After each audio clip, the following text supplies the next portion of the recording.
Noong panahon ni Noe, ang buong mundo ay naging masama sa paningin ng Diyos. Ang tao ay puro kasamaan na lamang, ngunit si Noe ay matuwid. Kaya sinabi ng Diyos sa kanya na gumawa ng isang arka. Gumawa ka ng isang daong na yari sa kahoy na gopher. Noe nakikinig sa tinig ng Diyos. May blueprint ng arka. Ito ang sukat ng arka na iniutos ng Diyos. Haban 35, approx 450 feet, o 137 meters. Lapad 50 siko, approx 75 feet o 23 meters. Taas 30 siko, approx 45 feet o 14 meters. Pinasok ni Noe ang mga hayop, dalawa-dalawa ayon sa utos ng Diyos.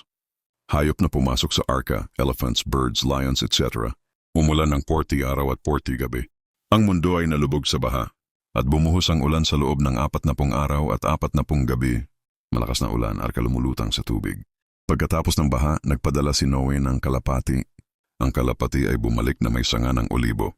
Kalapati lumilipad, may dalang dahon. Nagbigay ang Diyos ng pangako na hindi na muling gugunawin ang mundo sa baha. Ilalagay ko ang aking bahaghari sa alapaap. Bahaghari sa langit, Noe at pamilya. Ang arka ni Noe ay paalala na ang pagsunod sa Diyos ay may gantimpala. Amen.